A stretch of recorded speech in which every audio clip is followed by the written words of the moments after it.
மாதா தொலைக்காட்சி அன்பர்களே, இறந்த நம்பிக்கையாளர்களின் ஆன்மாக்கள் இறைவனிலே நித்திய இளைப்பாற்றி அடைய நமது மாதா தொலைக்காட்சியோடு இணைந்து ஒரே குடும்பமாக மன்றாடுவோம். அன்ஜன் Philip Chinnarasa, Toronto, Canada.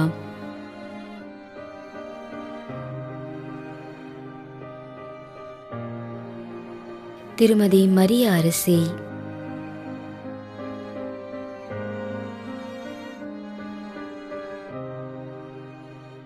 S Sebastian 40ஆம் நாள் நினைவஞ்சலி.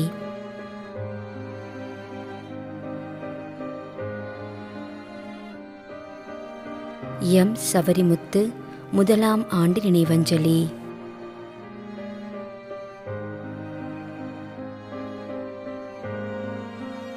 திரு ஜோஷி, பெங்களூர்.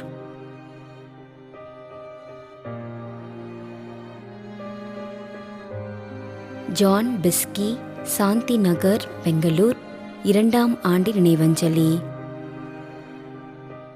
மேலும் யாரும் நினையாத நம்பிக்கையாளர்களின் ஆன்மாக்களுக்காகவும் மன்றாடுவோம். தந்தை, மகன், தூய ஆவியாரின் பெயராலே ஆமென். ஆண்டவருடைய பெயராலே நமக்கு உதவியுண்டு. விண்ணையும் மண்ணையும் படைத்தவர் அவரே. திருவெளிப்பாட்டு நூலிலிருந்து வாசகம். அதிகாரம் 14, இறை வார்த்தை 13. விண்ணகத்திலிருந்து ஒரு குரலை கேட்டேன். இது முதல் ஆண்டவரோடு இணைந்த நிலையில் இறப்போர் பேறு பெற்றோர் என எழுது என்று அது ஒலித்தது. அதற்கு தூய ஆவியார், ஆம், அவர்கள் தங்கள் உழைப்பிலிருந்து ஓய்வு பெறுவார்கள், ஏனெனில் அவர்களின் செயல்கள் அவர்களை பின்தொடரும் என்று கூறினார். ஆண்டவரின் அருள்வாக்கு. இறைவனுக்கு நன்றி. நம்முடைய வாழ்ந்து இறந்து போன இறைவனின் அடியார்களுக்காகவும், மேலும் குறிப்பாக மாதா தொலைக்காட்சி வழியாக நீத்தார் நினைவில் என்று நினைவு கூறும் இறைவனின் அடியார்கள் அனைவருக்காகவும் மன்றாடுவோம். விண்ணுலகில் இருக்கின்ற எங்கள் தந்தையே, உமது பெயர் தூயது என போற்ற பெறுக. உமது ஆட்சி வருக. உமது திருவுளம் விண்ணுலகில் நிறைவேறுவது போல மண்ணுலகிலும் நிறைவேறுக. எங்கள் அன்றாட உணவை இன்று எங்களுக்கு தாரும்.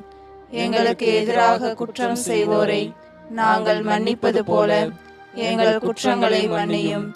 எங்களை சோதனைக்கு உட்படுத்தாதேயும், தீமையிலிருந்து எங்களை விடுவித்தருளும்.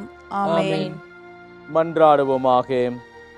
இறைவா, இரக்கம் காட்டுவதும் மன்னிப்பு அளிப்பதும் உமது இயல்பு. ஆகையால் உமது திருவடிகளுக்கு வந்துள்ள இன்று நாங்கள் நினைவுகூரும் ஆன்மாக்கள் மீது இரக்கம் கொண்டு அவர்களுடைய குடும்பத்தார் மற்றும் மாதா தொலைக்காட்சி குடும்பம் செலுத்தும் ஜெபங்களை ஏற்று அவர்களது குற்றங்களையும் அவற்றுக்குரிய தண்டனையையும் மன்னித்து அமைதியையும் முடிவில்லா வாழ்வையும் தந்திடுமாறு எங்கள் ஆண்டவராகிய கிறிஸ்து வழியாக உம்மை மன்றாடுகிறோம். ஆமென். நிலையான இளைப்பாறுதலை ஆண்டவரே இவர்களுக்கு அளித்தருளும். முடிவில்லாத ஒளி இவர்கள் மேல் ஒளிர்வதாக. இறந்த நம்பிக்கையாளர்களின் ஆன்மாக்கள் இறைவனின் இரக்கத்தினால் அமைதியில் இளைப்பாறுவனவாக. ஆமென்.